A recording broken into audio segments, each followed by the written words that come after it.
तर नमस्कार मित्रांनो, आजच्या ब्लॉग मध्ये तुम्हा सर्वांचं स्वागत आहे.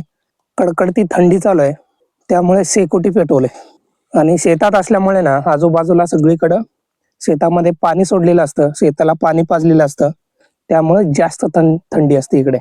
हे बघा, हात वगैरे जे आहे ना गारटून गेलेत, गारटून लाकडं पण पेटणं झालेत, एवढी थंडी आहे. म्हणजे थंडीच्या ह्याच्यामध्ये ना जळण जे असतं ना थोडंसं थंड पडलेलं असतं, त्यामुळे लवकर पेटत नाही. एकदा पेटला की झाला, मग विजायचं काय कामच नाही.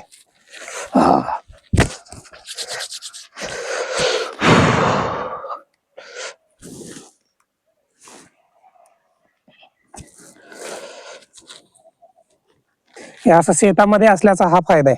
रानामध्ये कुठं पण तुम्ही शेकोटी वगैरे पेटवून मस्तपैकी गरम करून घेऊ शकता स्वतःला. सिटीमध्ये नाही, घरामध्येच बसावं लागतं आपल्याला, नाहीतर मग स्वेटर कानटोपी वगैरे घालून बसावं लागतं घरी, किंवा बाहेर जावं लागतंय. झाला का चहा पिऊन? काय काय पिलं? दूध आणि चहा. दूध आणि चहा एवढ्या सकाळी सकाळी? मला भूक लागलेली.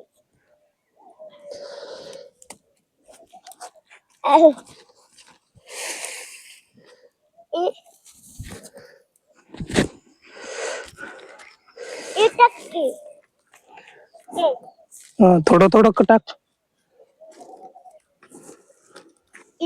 माग टाक. मी पण टाकू? टाक. बाजूला सरक जरा लांब.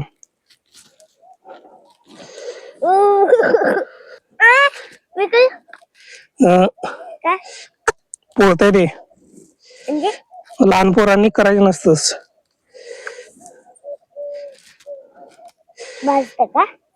भाजतंय. ह्याला चूल म्हणतात. चूल चूल नाही, शेकोटी म्हणते त्याला. शेकोटी. चुलीवरची खीर चुलीला म्हणतात ना खीर.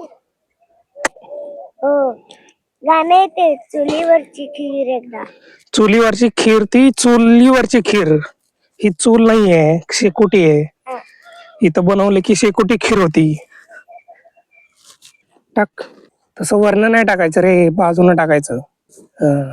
बस. आणि बाकीचे हे बघा, हे टाकू? हे जे लाकूड आहे ना, बारीक लाकूड, ते टाका आतमध्ये. ढकल ते पण ढकल अजून. हे टाकू? मध्ये मध्ये टाकायचं ते सर. हे टाकलं की अजून होईल. आग अजून होईल. हे टाकलं ते पण टाक. ते मक्याचे दांडे टाक सगळे. सगळे नाही, थोडे थोडे टाक. वाढली आग, वाढली पप्पा. अजून टाकते.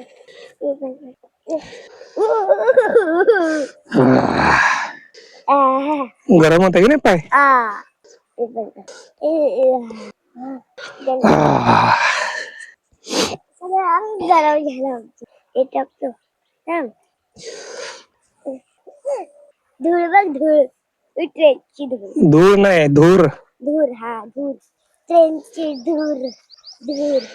या पाहुणे या. तू यायला बरोबर ते आग विजली. आग तरी लाव. खूप थंडी आहे ना. आग कसं लावा?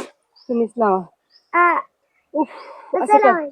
बस खाली. एवढ्या लांबून नाही, बसून करायचं. थोडं वाक. लागली आग. ते टाक. मक्याचे दांडके टाक सगळे ते. खालून टाक. वरून टाकायचं. बघ पलीकडे जातात. खाली असं ठेवायचं. बघ, पोराला काही येतच नाही, विजली आग परत. तर मित्रांनो, गावामध्ये ना अशा प्रकारे कडकडीत थंडी पडलेली आहे. आता सध्या ना सूर्य उगवायला चालू झालेले आहे. आता थंडी थोडीशी कमी व्हायला चालू होईल, त्यामुळे शेकोटी बंद. मस्त गार थंडीमध्ये ना गरम गरम शेकोटी घेतलेली आपण. ओके. आणि आपली शेकोटी पण विजलेली आहे. आता आपण बाकीची कामं करून घेऊयात. आंघोळ, दात घासणे, आणि दुपारच्या वेळेस ना आपल्याला जायचंय पाहुण्यांच्याकडे. ओके, चला बाकीची कामं करून घेऊया. हा, वळ इकडे.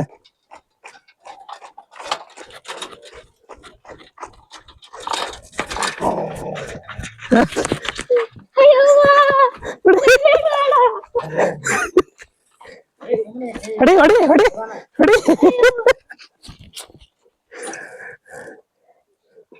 तसंच मारायचं. हा पाय ठेव इकडं. हा पाय ठेव. अरे इकडचं पाय ठेव.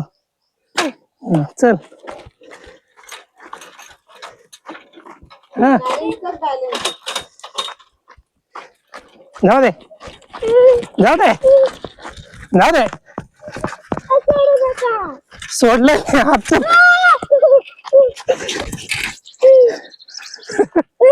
हा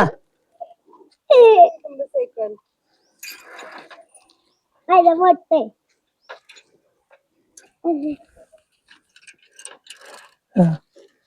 ठेव.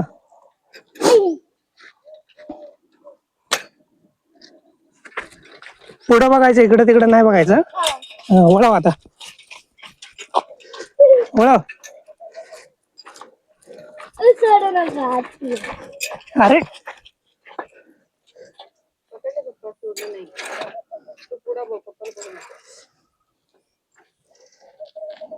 जाऊ दे.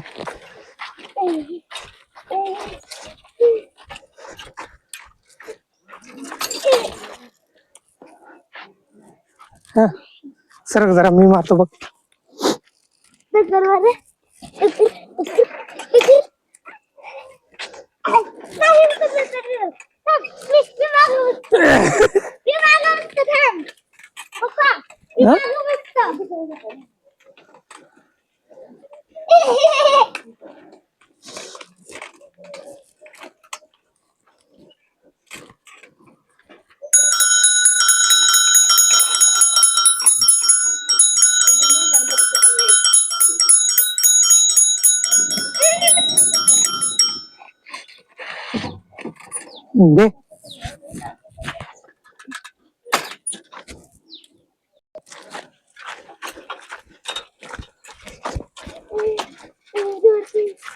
जाऊ दे जाऊ दे जाऊ दे. जारतो. तर मित्रांनो, आता आपण चाललोय ना कोथिंबीर आणि मेथीची भाजी आणायला. मामांनी शेतामध्ये थोडंसं लांब लावलेलं आहे मेथी आणि कोथिंबीर. कारण घरामध्ये शेळी आणि शेळीची बकरी असल्यामुळे ना घराजवळ जर लावलं तर ते पटकन खाऊन टाकतात आणि संपूनच टाकतात. त्यामुळे थोडंसं लांब लावलेलं आहे. आणि इकडं तुम्ही बघू शकताय मक्का वगैरे लावलेले पूर्ण 4 एकराच्या आसपास ना हा मक्का आहे आपला. आणि हे बघा खालच्या शेतामध्ये लावलेलं आहे, निम्म्या शेतामध्ये लावलेलं आहे. हिरवगार असं जे दिसतंय ना ते संपूर्ण गहू आहे. आणि पलीकडच्या साईडला जे आहे ना कांदा लावलेला आहे. ए अरे प्रीतम थांब, चिखल आहे पलीकडे सगळं, सावकाश चल.